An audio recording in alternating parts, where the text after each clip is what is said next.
I will start, just talking very shortly about the book, and then I will enter my presentation, my talk.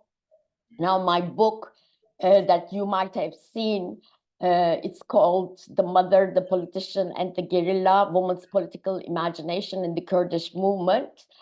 I have recently published it with Fordham University Press, and it's on the Kurdish women's movement and how its praxis transforms the matter, the temporality, and the spatiality of what we understand by politics.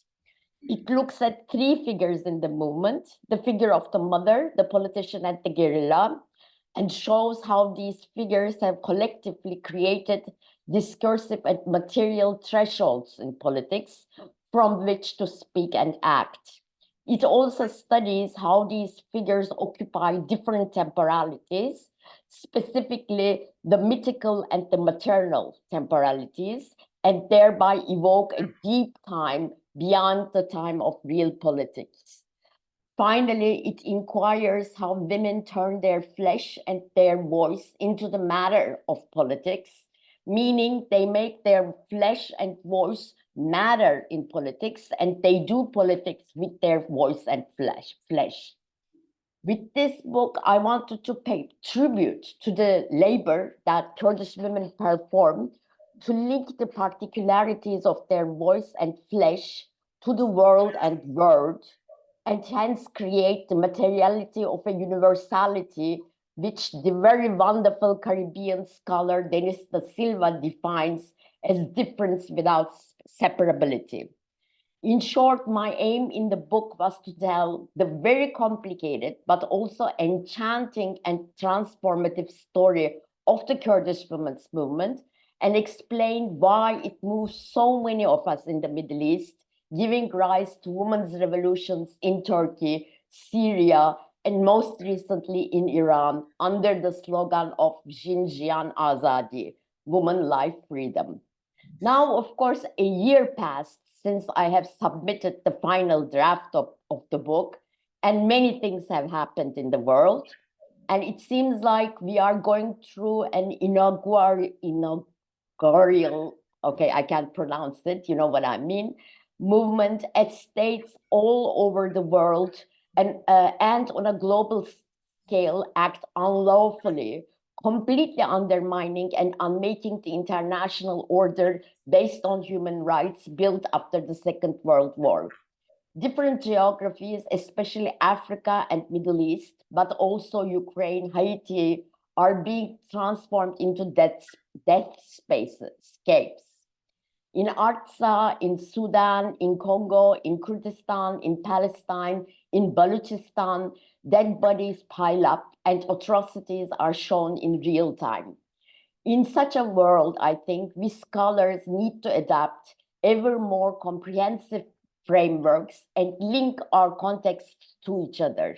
Most importantly, we need to reclaim humanness and universality, both in the way we tell our both in the way we tell our tales of oppression and resistance.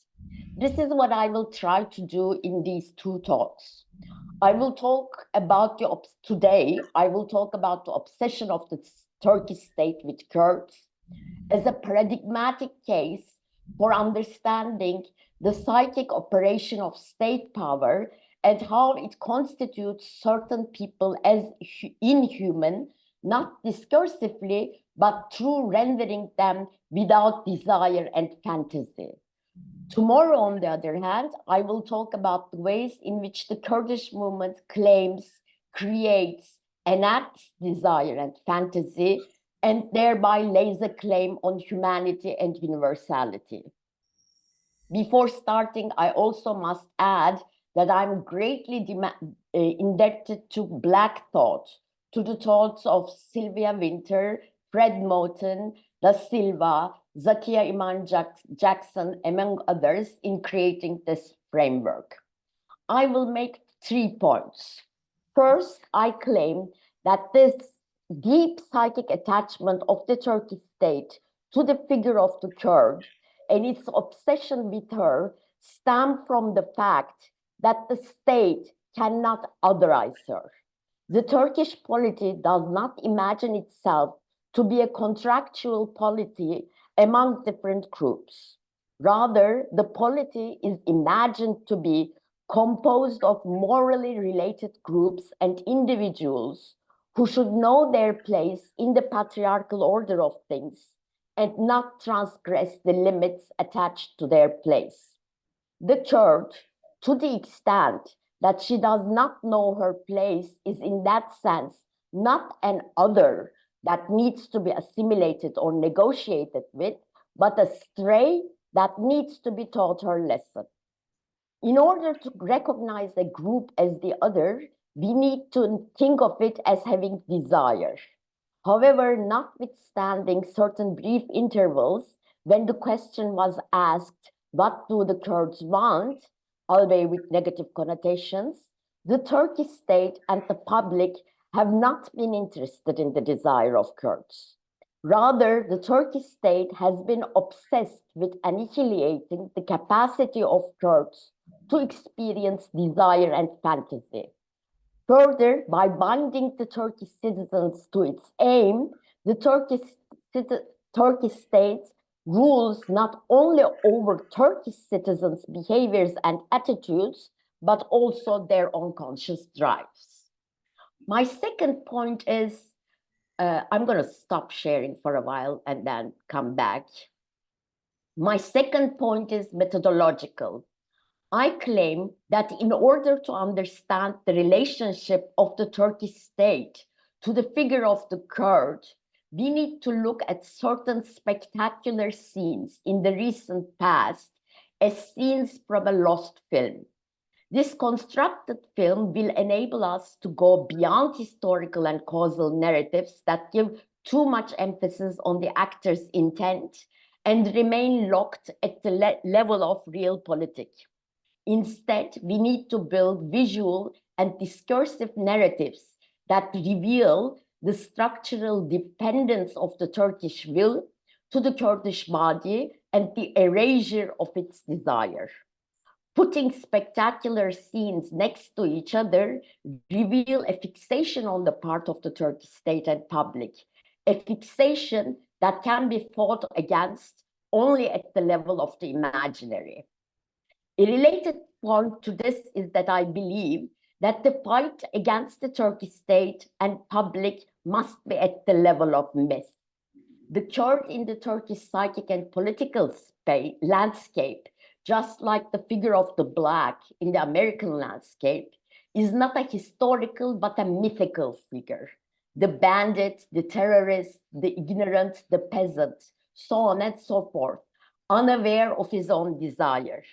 This mythology pertaining to the Kurd can only be fought against by building alternative myths and mythical images, which the Kurdish freedom movement regularly produces through the figures of the guerrilla, the mother, the politician, the hunger striker, the stone-throwing child, the masked youngster, and so on. As such, methodologically, we have to operate also at the level of myth rather than history, which I will try to do here. Finally, politically, my talk implicitly defends abolition, since if, as I argue, the Kurdish figure is a structural ontological threat to the Turk that cannot be otherized, how can we restore Turkey without abolishing its structural basis of existence at the first place?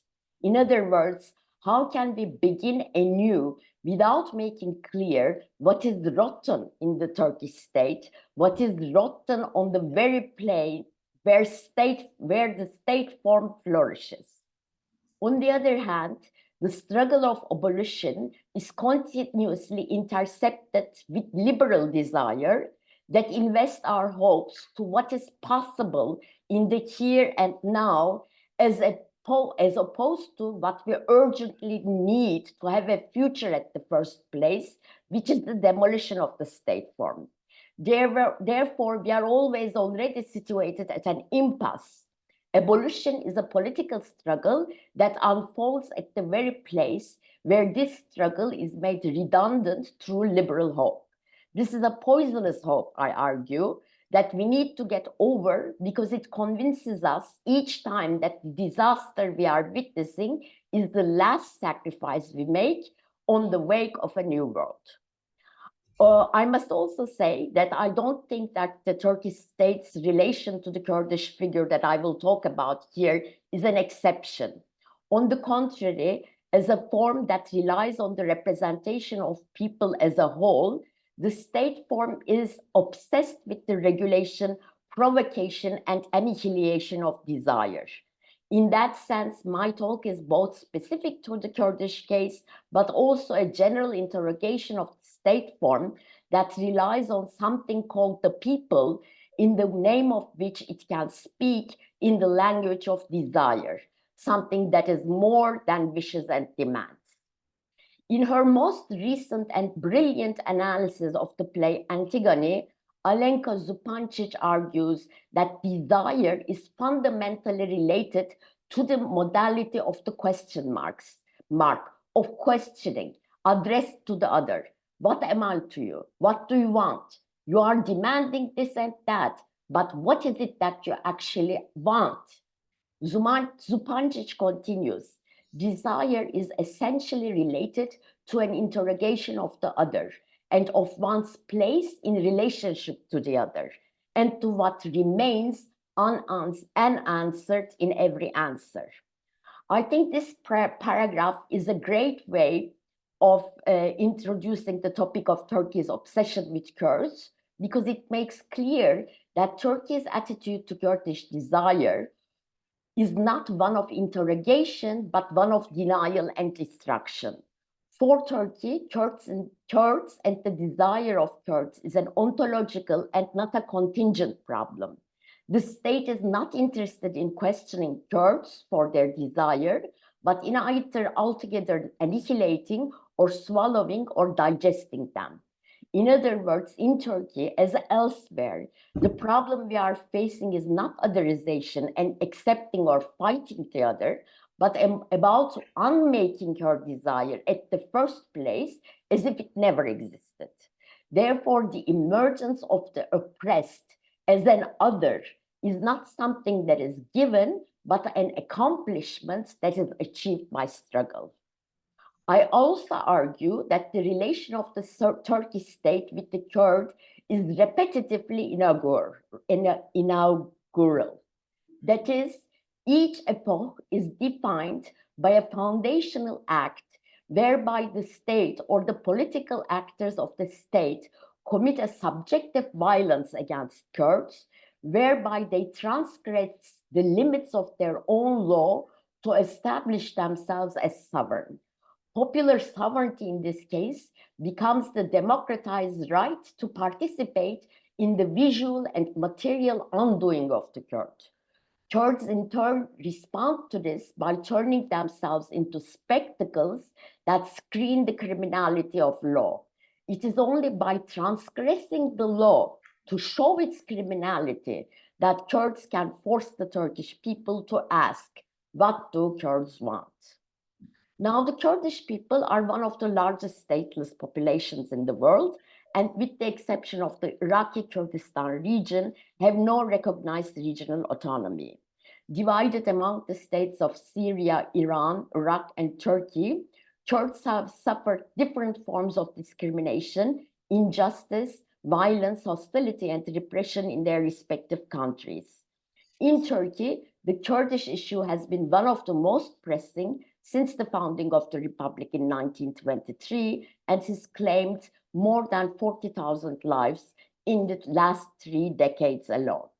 The Kurdistan Workers' Party, PKK, who is the main actor in Turkey fighting for Kurdish rights and freedom, was founded in 1978 when an increasingly urbanized and mobile Kurdish youth came under the influence of Marxist, Stalinist, and Maoist ideologies. Throughout the 80s and 90s, it evolved into an effective armed guerrilla organization at the border between Iraq, Iran, and Turkey. The so-called low-intensity war between the Turkish army and the PKK has transformed bodies, lands, and relationships in Kurdistan into war zones. During this time, the state proved itself to be extremely resourceful in applying the newest counterinsurgency technologies, including surveillance, body searches, house raids and checkpoints, mass arrests, torture and imprisonment, environmental destruction, economic discrimination, and regional disparity. It recruited paramilitaries and committed executions without trials and massacres. It then classified these executions as collateral damage in the war against terrorism. It also imposed bans on language and censorship on art and journalism. While it burned houses and forests, forcing millions to evacuate, it also carried out targeted operations to disappear politically significant actors. Meanwhile, Kurds have become masters of survival and reinvention, both in military and civil arenas. Most importantly, the sheer bodily presence of masses in protests, police stations, hospitals, courthouses, prisons, mountains, and associations, and the demographically undefeatable excess of men, women, and children who refill with perseverance each political position the state force is fixated to empty out, kept defying control, and produced a particular form of Kurdish life in Turkey. So I'm going to go back to my sharing now. Okay. Right. I will dwell in 4 scenes in the Kurdish life in Turkey, 4 foundational events that have imprinted themselves in the recent history of the struggle of Kurds against Turkey. The first scene occurs in the Diyarbakir prison between 1980 and 1984.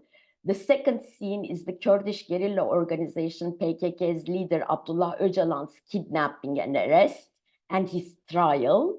The third scene is Turkey's President Tayyip Erdogan's 2010 speech, where he addresses the people of Diyarbakir, the most populated Kurdish city. And the final one, the fourth, is the self-autonomy resistance that broke in Kurdistan once the peace process ended, which occurred between the Turkish state and the PKK between the years 2013 and 2015. Methodologically, as I said, I want to treat these scenes as scenes from a lost film, which we should bring together to reap the deep unconscious anxiety and criminality of the law, and how it is in relation to these scenes that the Turkish state becomes what it is, a tangible, imaginable body endowed with desire and drive, against which people are situated as objects or as conspirational subjects. So, I start with Diyarbakir prison. I should change my, okay. So, you see it, right? Okay. So the first scene is the Diyarbakir prison. The Diyarbakir prison was built in the predominantly Kurdish city of Diyarbakir right after the 1980 military coup in Turkey, which aimed at violently repressing the powerful leftist movement that was specifically influential in Kurdistan. Diyarbakir prison inhabited more than 5,000 Kurdish prisoners. It is listed as one of the most notorious prisons the world has ever seen. Elsewhere, I have dwelt in the ways in which in Diyarbakir prison, the state that is emerging in the post-coup context has materialized itself through its torture against Kurds. I have also elaborated the uniqueness of this torture that was informed by the oral, anal, and phallic drives, and that was aimed at annihilating the subjectivities of the inmates by forcing them to strip from all social relations, imagined or real. This torture aimed at unmaking the incongruence between word and body that is performed by speech, where there is the space of subjectivity and fantasy. For a long time, speech was altogether forbidden to the inmates, except when they were forced to sing Turkish nationalist marches, and later they were forced to speak only in Turkish, irrespective of whether they knew it or not. In the Diyarbakir prison, moreover, a matricidal fantasy underlined the actions of the guards and the management, whose job was to make the state tangible and material in the lives of the Kurds. Guards repeatedly said that the inmates would eventually forget that they had mothers. Kurdish is the mother tongue, and forbidding the Kurdish language prevents the incongruence that the bond to the mother and the longing for the real of the mother creates with the law, which, as I said, is the space of fantasy. In Diyarbakir prison, the prison was transformed into the state's womb, from which Kurds would be born as Turks without mothers, into the symbolic world of the law of the father, read here as the Turkish state. They would be without fantasy, without lack, without subjectivity, one with the law and speech of the state. The interesting thing here is, of course, that all this were done in secret.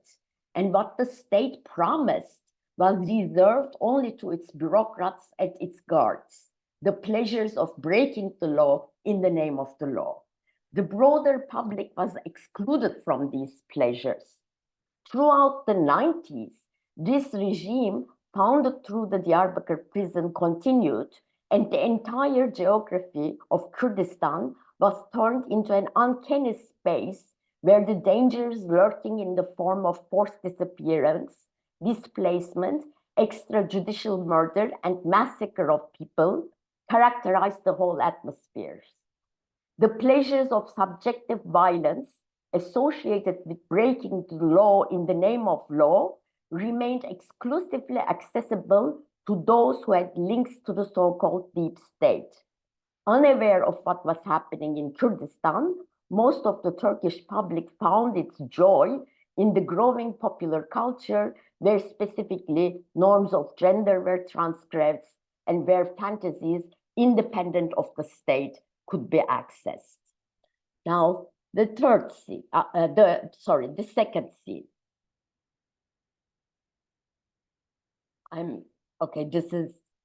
I'm using two pictures for this. I will leave you with this one. So this is Abdullah Öcalan. So the second scene I want to dwell is Abdullah Öcalan's kidnapping, arrest, and trial, who is the leader of the Kurdish armed guerrilla. This scene I find important because this is the first time when all the Turkish public is invited to the pleasures of watching the Kurd be objectified and of turning his or her speech into an unintelligible noise.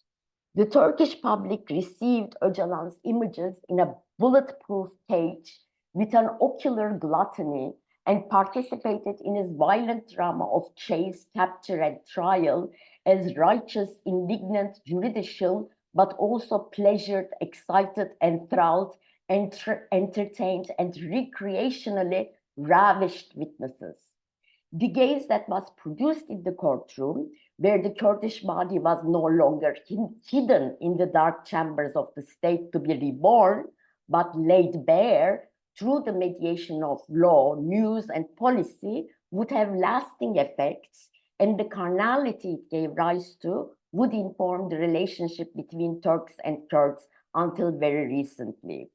In the brief period from 1999, when the court case against Öcalan was held, until 2015, when the peace process between PKK and Turkish state, which started in 2013, ended, the Kurds, for the first time in the Republican history, emerged as an other, thanks to Öcalan, surprising the court repeatedly by expressing his wish to live democratically and peacefully with the Turkish people, without recourse to a discourse to divide the country and to create an independent Kurdish state. There were also other reasons why the Turkish state, now closer than ever to the inclusion of the European Union, was accepting the Kurds as others. Once, after the death of tens of thousands of people, the internationalization of the so-called Kurdish issue, the popularization of the movement, the visibility of Kurds in urban areas as a result of forced displacement, and the work of human rights organizations that documented the human rights violations against Kurds, there was little space for denying at least the existence of Kurds. The Kurdish public was experiencing a shock and awe with this newfound reality. Second, the self-immolation of numerous people against Öcalan's arrest and the fact that they screened the criminality of the law in their bodies caught fire had the effect of articulating an enigmatic and terrorizing Kurdish desire and making it visible. What do they want? Elsewhere, I have called the talk around Öcalan's body in the court as an oral obsession and the law in the court as a digestive tool that tried to assimilate his body. Öcalan symbolized for a while the other to the Turkish law, and this other objectified in his image in the court incited the question, what does he want, if not a separate state? Meanwhile, new digestive forms emerged to domesticate Kurds into the Turkish symbolic that has erupted through Öcalan's visibility. Schools, popular culture, centers for women and the poor accompanied the prison as assimilation of the Kurdish desire, immersed as a possibility as opposed to unmaking it. Hungry for more images after the trial, newspapers turned their inspecting, searching, purging, and cleansing gazes to Kurdish customs and traditions. Throughout the 2000s, honor killings and blood feuds among Kurds were front-page news every day, detailed in stories that covered injustice, inequality, and state oppression with the imagined violence of tradition and backwardness. The Kurdish children whom the state failed to give birth as Turks, and whose symbolic father Öcalan it failed to execute, became the new target of the state's gaze. Poverty relief programs, conditional cash transfers, microcredit projects, schooling campaigns went hand in hand with public attempts of lynching and urban hatred against Kurds. Kurdish women applying for monetary assistance were forced to lay bare their lives, suffering, and material deprivation to inspectors of state institutions, while NGOs flocked to Kurdistan with projects aiming to increase rates of hospital birth, vaccination of children, and school attendance. Television series about a handsome Kurdish man who becomes domesticated with the love of a Turkish modern woman in spite of his skin's backwardness and violence flourished. The Kurdish language appeared in these series as the exotic language of the primitive, and sitcoms exploited these newfound resources abundantly by including exaggerated Kurdish characters into their plots who spoke broken Turkish and occasionally sang, lamented, swore, and screamed in their mother tongue. Every day, more actors became involved in this nationally extending orgy, which was enabled by the new media. Looking at how Kurdish language operated during this time actually summarizes what I am trying to argue for this period. In courts, in popular TV series, and in popular culture, Kurdish language, instead of being completely erased, was used as a background noise whose interpretation could only occur through the interference of the Turkish language. As such, and as long as Kurdish remained a murmur, a mourning, a variety, relieved only when turned into wishes and demands in Turkish, it remained acceptable and enjoyable. Still, despite everything, acknowledging Kurds as the other during this time, I would argue, created an atmosphere of stray desires and fantasies uncontrollable by the state and going wayward. But what is a state that cannot control desire? Which brings us to the third scene I want to visit. And I should change the picture now. Yes, so this is Erdogan.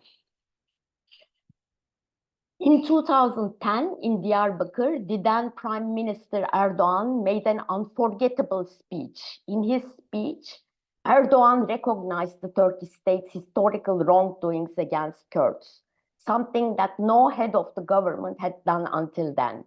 Appealing to the figures of Kurdish history and claiming them as his brothers and referencing to Kurdish geography and claiming it as the product of collective labor in his speech, Erdogan described Turkey as a country of multiple ethnicities that shared the collective identity of Islam, a collective memory of suffering, and a collective glory grounded in the notion of Islamic conquest. Apparently, Erdogan had come to Diyarbakir to conquer the hearts of the Kurdish people and to reassure them that he was as much their servant as the Turks. The speech in Diyarbakir was part of a series of meetings Erdogan held for a referendum that would decide changes his party proposed to the constitution. The referendum was going to take place on September 12, 2010, the 30th anniversary of the 1980 military coup I was talking about in the beginning, when the current constitution was crafted. Erdogan, who embodied Muslim resentment towards secular bureaucratic elitism in Turkey, and who was supposedly critical of the Turkish state's hierarchical and exclusionary treatment of citizens based on appearance, belief, and lifestyle, was claiming Kurds for his side in the referendum by declaring that he knew their pain and injury. As long as he remained in power, he said, Kurds could count on that desire of their desire of being first-class citizens in the eyes of the state would be fulfilled. There are two moments in Erdogan's speech I want to dwell more. First, reiterating a cliché which many peace activists have drawn upon to put the politics of mourning against the politics of sovereignty in Turkey, Erdogan stated, "The tears of a mother from Çorum, a Turkish city, who has given her son to martyrdom, flow into my heart. The tears of a mother who lost her son to the gangs in the mountains, to the terrorist organization, whose son is sent to a certain death, also flows into my lungs." With these words, Erdogan was suggesting that Kurds and Turks not only share the history, but also that they were the same in their mourning, even if they fought against each other. Moreover, they were equal because their suffering was felt and experienced similarly by him, as closely as the fluids of his organs.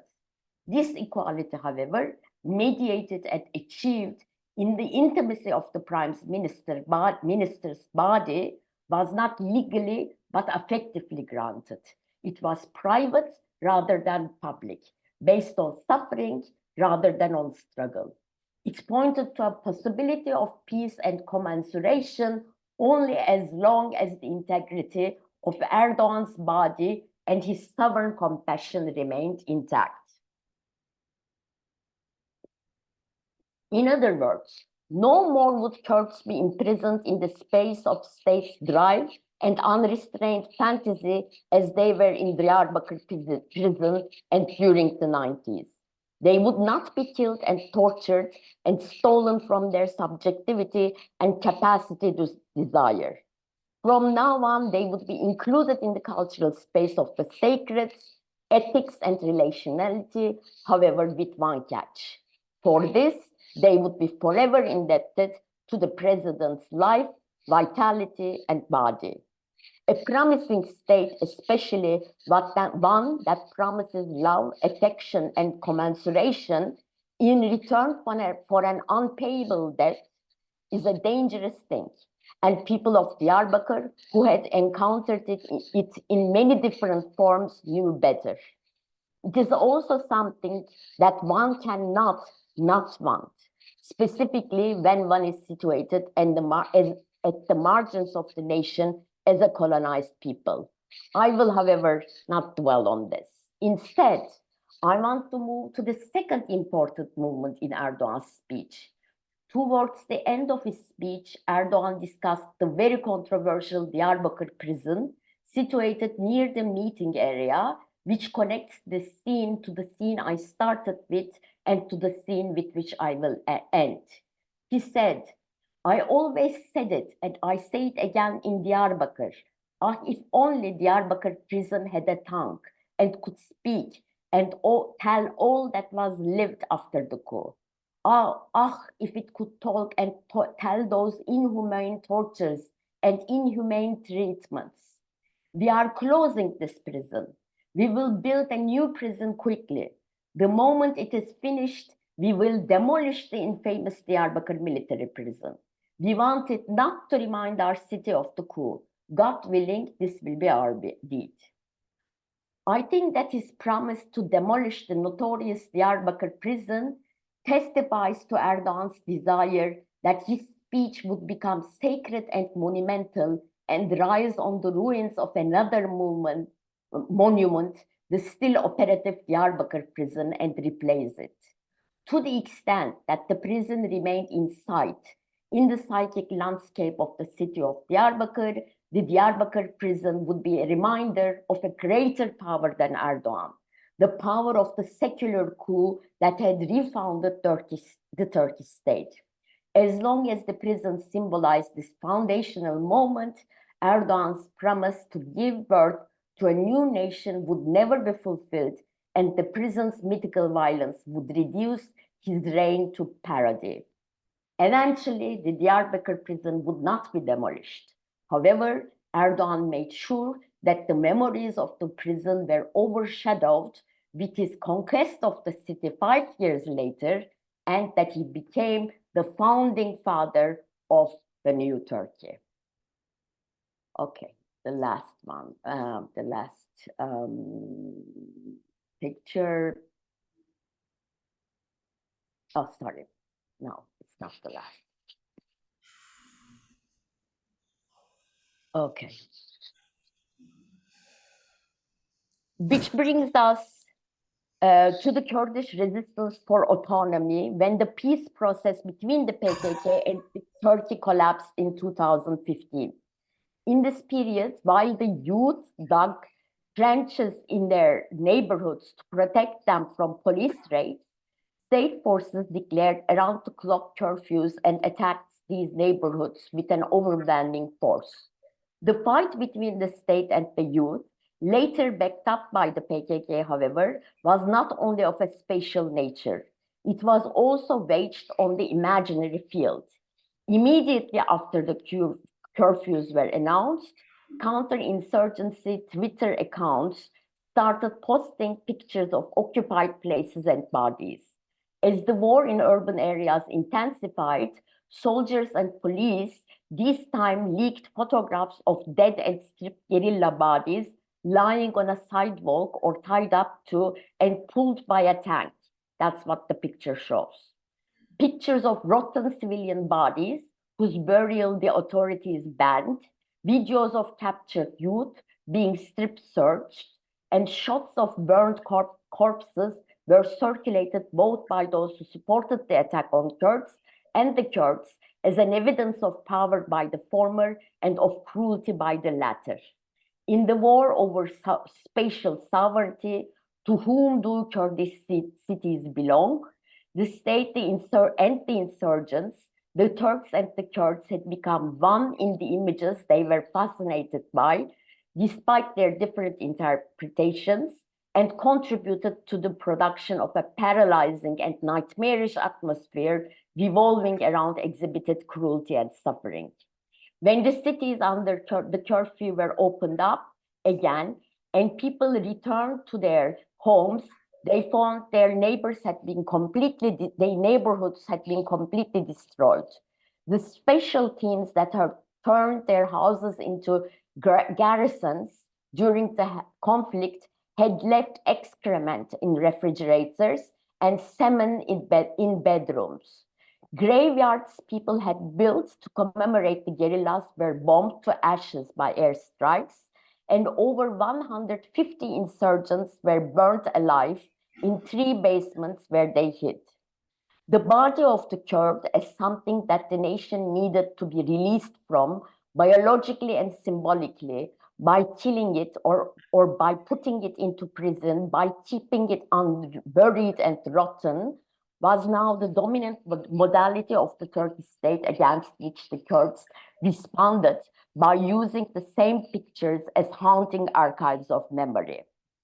Sociology, anthropology, and political science might have a lot to say about these events, but I am not interested in these today. I am not interested in giving a causal narrative which will somehow domesticate the trauma of 500 people being killed, 5,000 people being killed under the watchful gaze of the nation and 150 being burnt alive. I am rather interested in this scene as another manifestation of the obsession of the Turkish state with the Kurd and the fight that is fought between Kurds and Turks at the level of imaginary and at the plane of the mythical. Between 2000 and 2015, between Erdogan's speech and the self-autonomy resistance, and juxtaposed next to Erdogan's promising and commensurating body, to whom the Kurds should own an unpayable debt, had stood the rebellious youth's body, autonomous, full with desire, always in risk, and screening the criminality of law. Just a second. This is my last picture. I'm finishing in a second.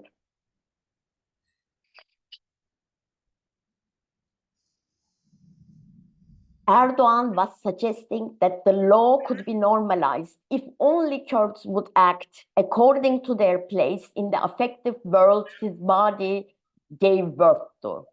This was a contract that he wanted to sign with the Kurds using mother's tears as its ink. The youth, on the other hand, were refusing and refuting this contract and instead remaking Kurdistan with their flesh by making rebellion an everyday endeavor. Ironically, however, during this time, it was the liberal Kurdish politicians that rendered the Kurdish youth desireless and didn't accept their otherness. Supposedly endowed with anger, irrationality, and drive only, the Kurdish youth showed that without the maturity of Kurdish politicians who translated desire into wish and want, there could be no peace and freedom in Turkey. I beg to disagree. On the contrary, I would argue that the emergence of the rebellious youth in Kurdistan's urban spaces, until they were violently annihilated, was the culmination of a particular period in Turkey when desires that went stray found their way to the public, which Erdogan desperately tried to domesticate.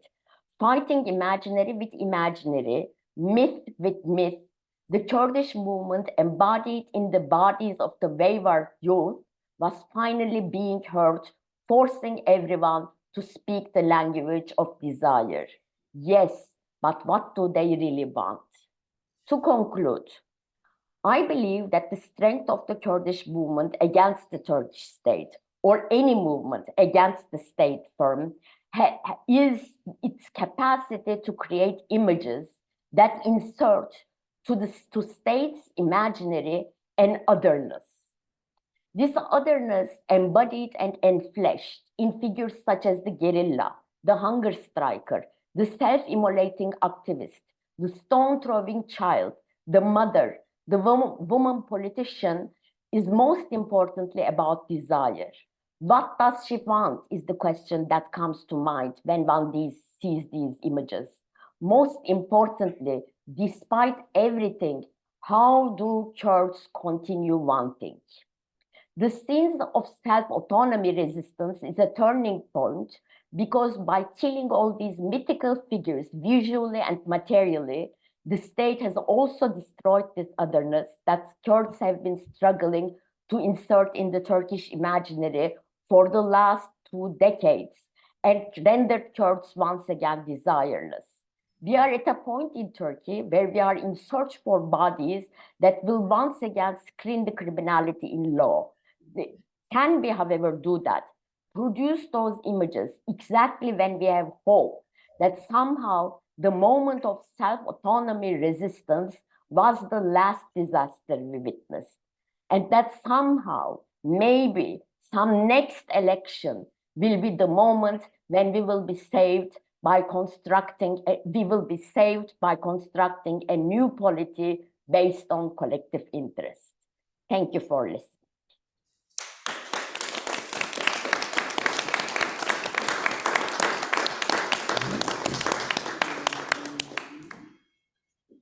Okay, thank you, Nazan. Shall we begin with questions?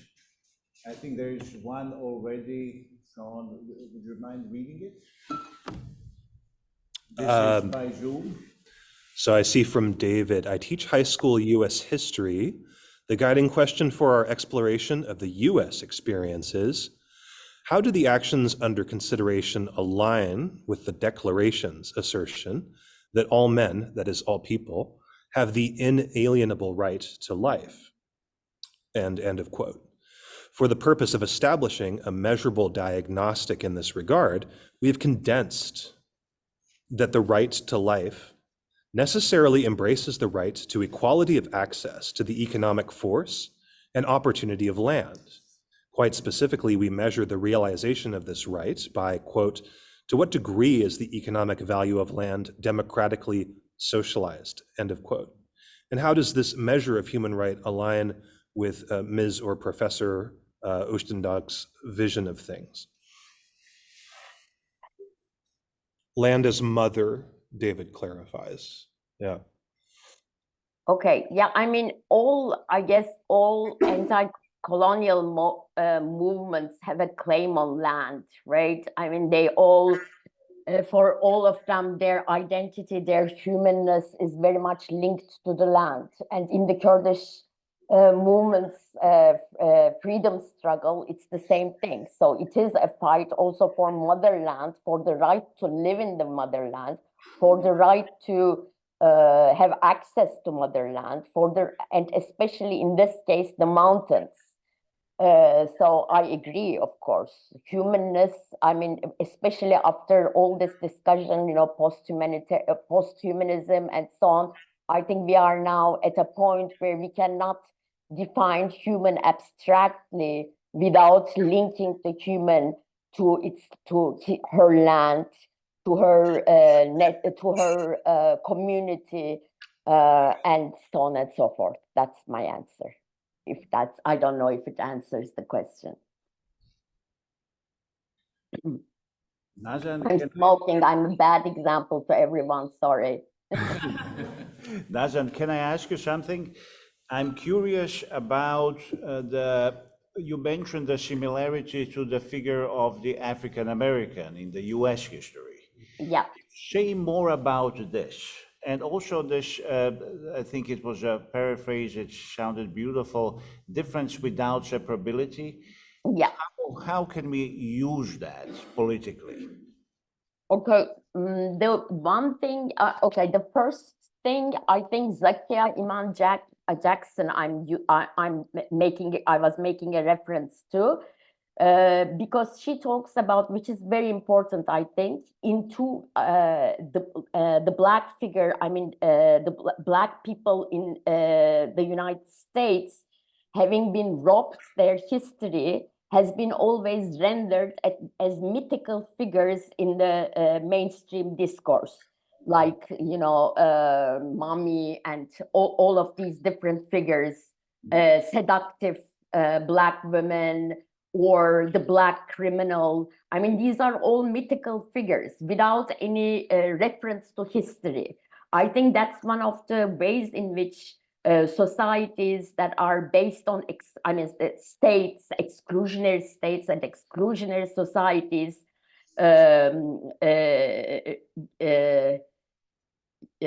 unmake the other, unmake,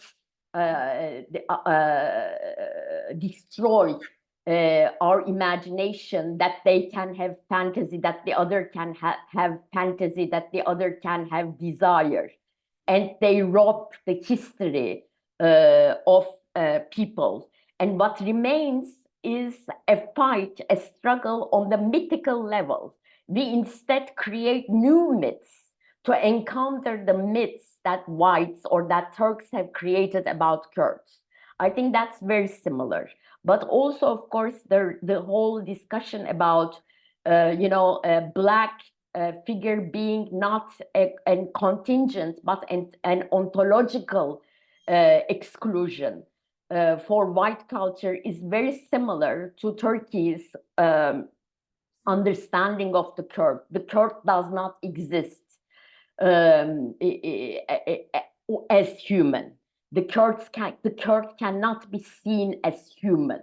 It can only be seen as human when it is reborn as Turk, and of course it will she or he can never be born as Turk, because she or he is already marked by torture, by scars, by all of that makes her or him different.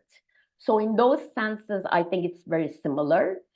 And your second question was, difference without separability. I love that as a way of describing universality, I think, because it refers to the fact that life differentiates. Life is very particular. And the more free we are, probably the more differentiated and the more particular we will be. But that doesn't mean that we are going to be separable from we are going to separate ourselves from the world and the world.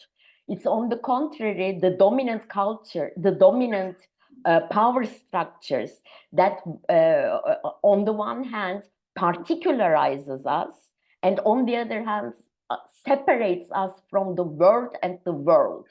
And I think the struggle for humanness, the struggle for inclusion, the struggle for autonomy, for recognition, all of this involves differentiating yourself, at the same time linking yourself to the world and the world through different mechanisms.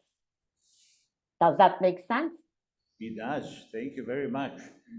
Let's ask the students if there's any question, and I hope there are many.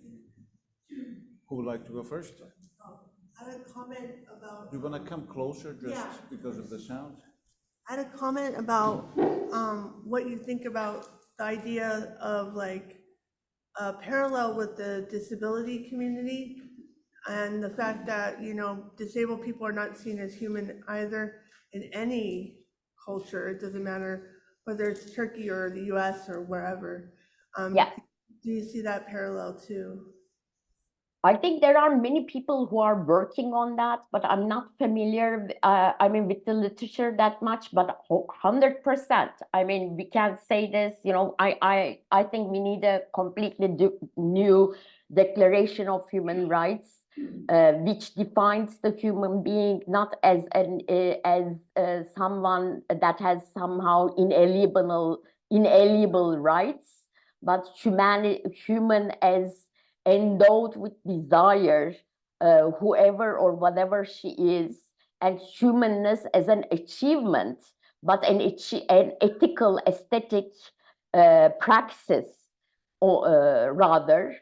And I think that criticism and that kind of idea very much also comes from the disabled community. Thank you.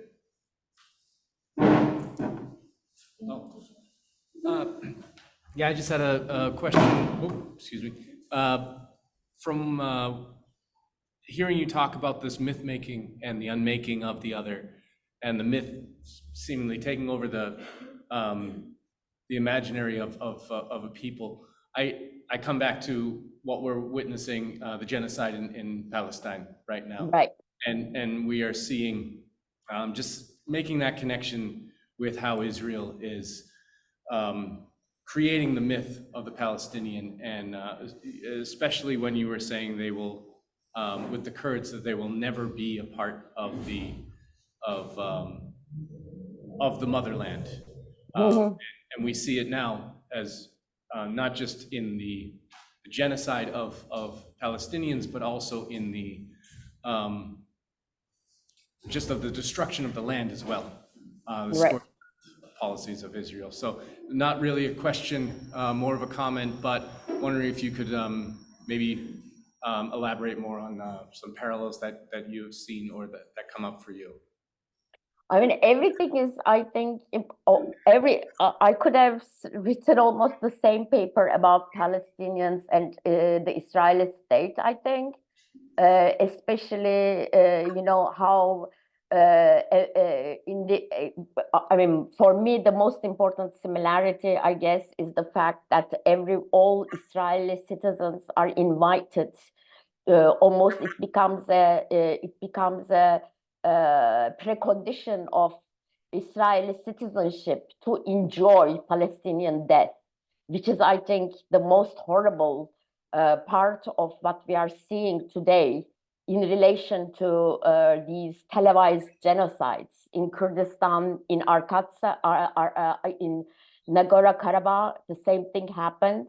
When Armenians were killed by Azerbaijani, their bodies and their death was televised and was, I mean, not televised, but put on Twitter and all of that. That's one thing. The second thing, of course, that, law becomes something that the state can, I mean, it becomes it becomes necessary for the state to recreate itself by transgressing the law. On the other hand, for the oppressed, it becomes also the only way of being seen, the only way of being talked to is through transgressing the law. I mean, for those oppressed. So in all of those ways, I think they are very, very similar. And I think these states are learning from each other, of course. They are doing experiments in small scales, as it was done in Azerbaijan, as it was, in Armenia, as it was done in Kurdistan. And now we are seeing it in a much, much larger scale in Palestine. But I think all the methods, all the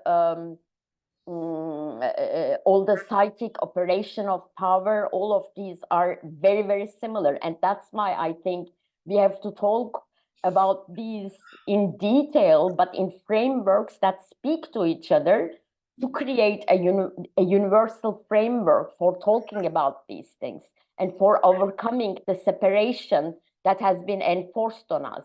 When the same thing is happening in Congo, the same thing is happening in Sudan, the same thing is happening, and of course in Palestine in the largest scale possible.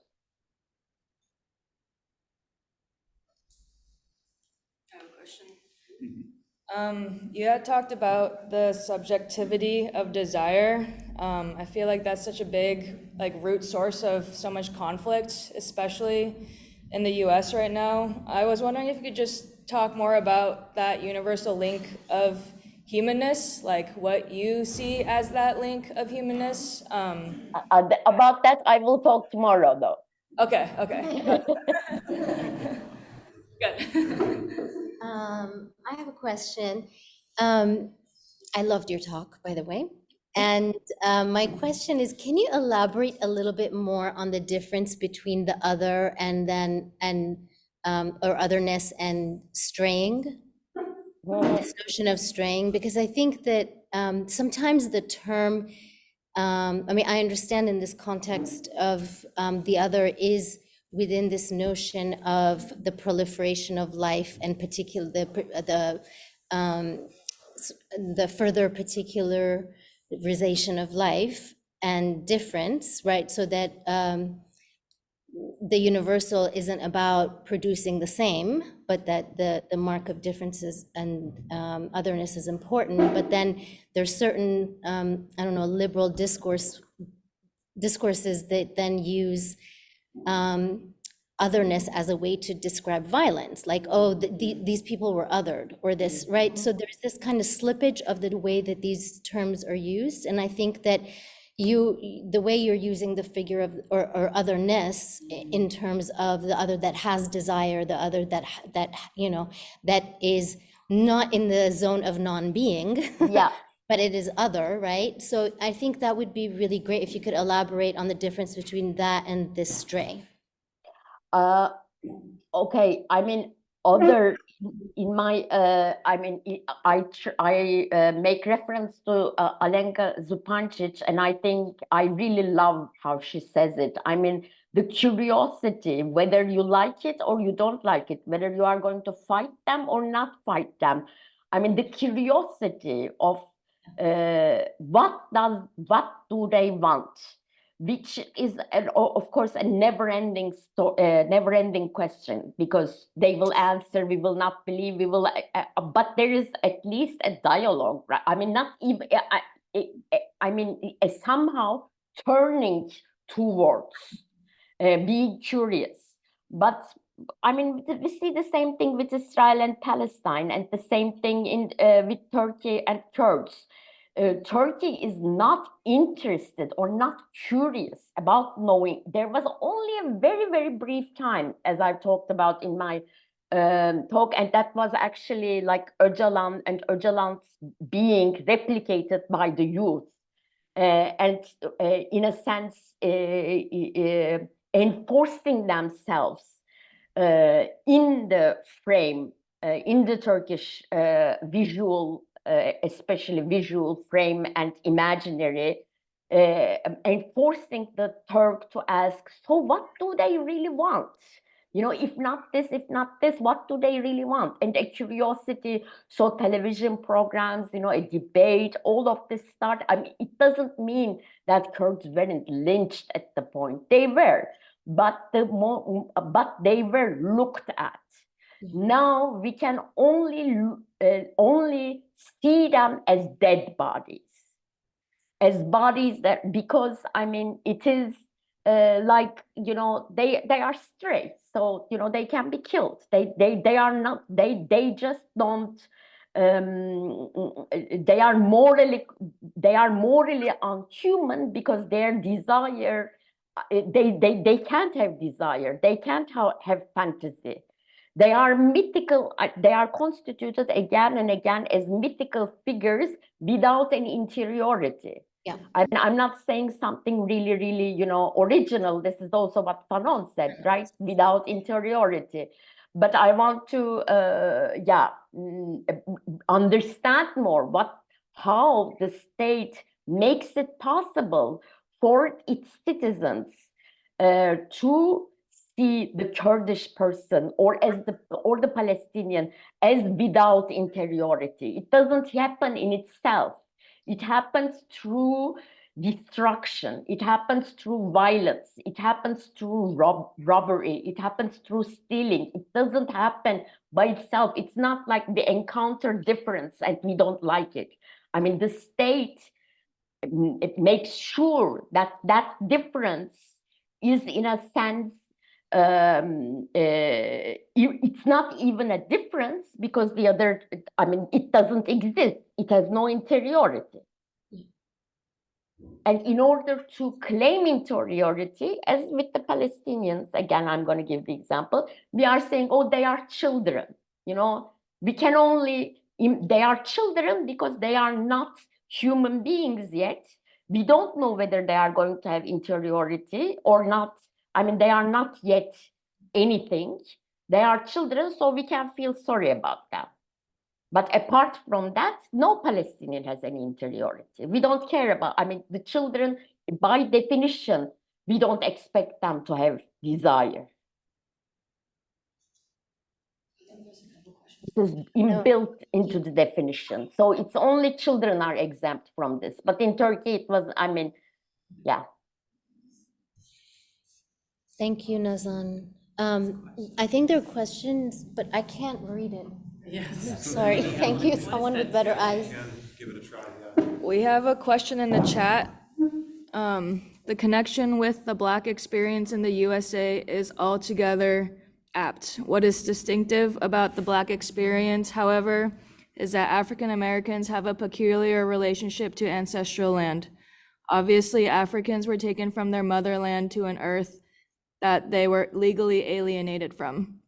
The lesson the Black US experience indicates is that, quote, whether one has a conventional legacy interest in the land where one lives or not, the mere fact of being in a place conveys a right to the economic value of place, end quote.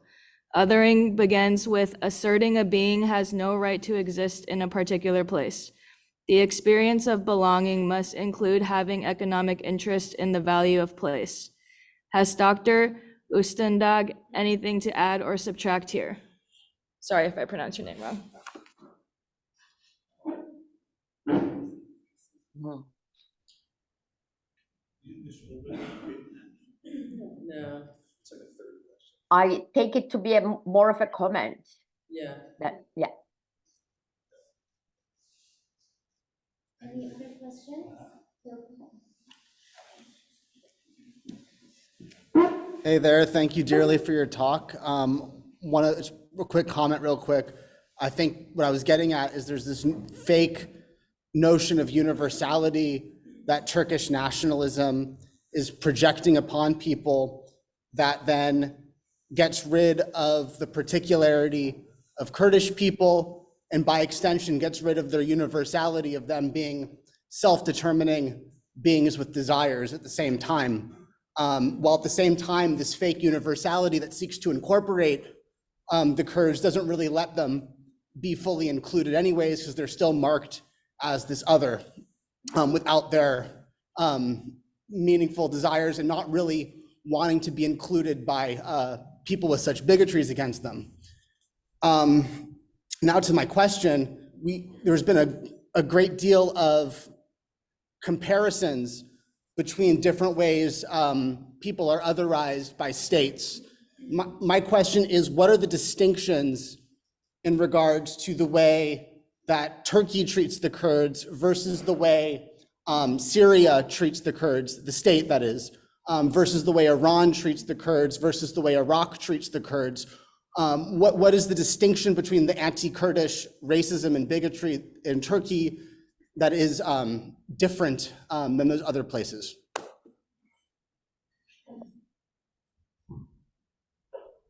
I mean, Turkey and actually Turkey, Iran, Turkey, Iraq, and Syria have used some similar tactics and strategies, but Iran is altogether different because Iran actually recognizes Kurds as others, allows them to speak their language and everything. It's just that they become a problem when they claim political rights. Whereas in Turkey, it has been from the beginning not I mean, saying you exist as a Kurd was a problem. I mean, you basically Turkey denied the existence of Kurds. There are no Kurds, was the thing. And in Syria, it was excluding them from citizenship and saying they are not from Syria, but they are migrants from Turkey. So there have been very many different forms in which Kurds have been excluded from the polity. But I mean, I don't want to, for example, with Turkey, I just want to repeat myself. I don't want to say that Turkey authorized Kurds. On the contrary, for Kurds to be seen as others has been an achievement as a result of political struggle, because basically their existence was denied. So that there is now there was a that we can talk about Kurds in Turkey is an achievement.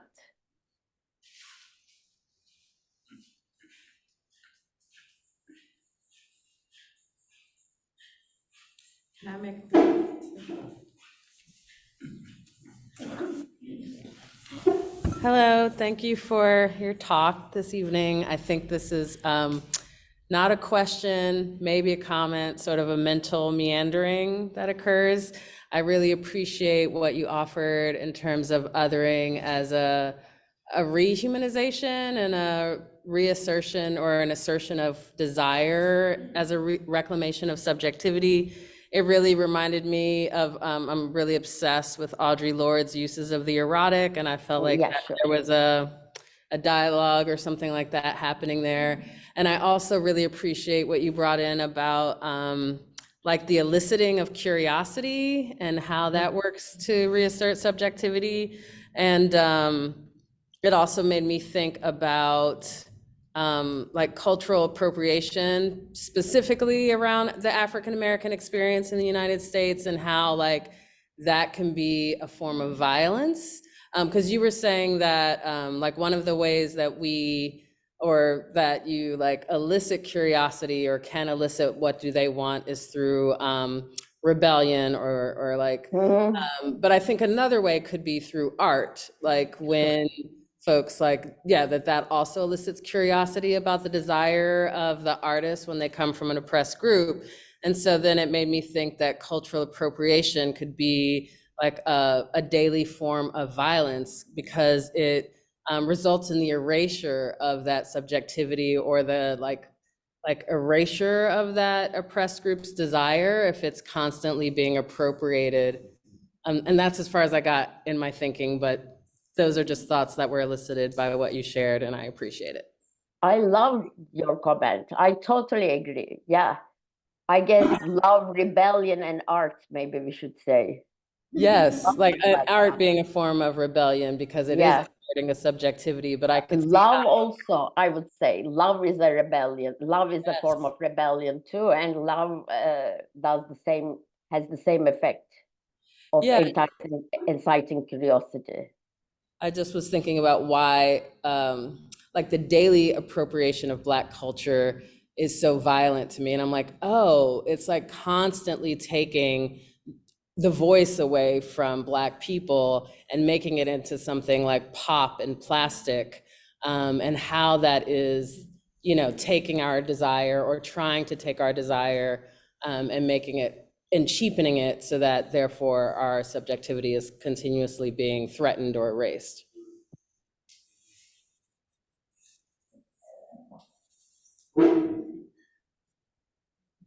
Another one? Okay, last one.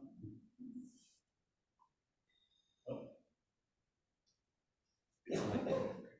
It's late there. Nazan, thank you so much.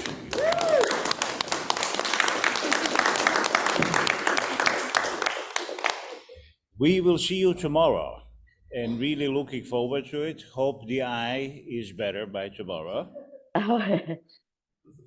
And tomorrow, again, just a reminder, the conversation is going to be about universalism. Human and universalism, yeah. From the perspective of women's movements and the Yeah. kind of new politics. Okay, wonderful. Thank you so much. And we will see you tomorrow at the same time. All right, thank you. Bye-bye.